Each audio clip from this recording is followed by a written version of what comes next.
slows down. She doesn't know why, but she knows that when she's all alone, feels like it's all coming down. She won't turn around.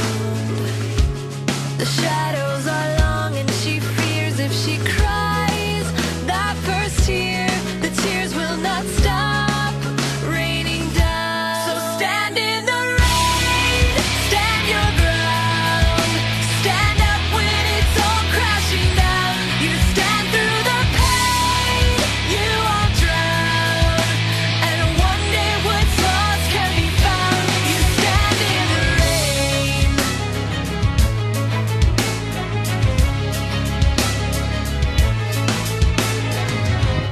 She won't make a sound, alone in this fight with herself and the fears whispering if she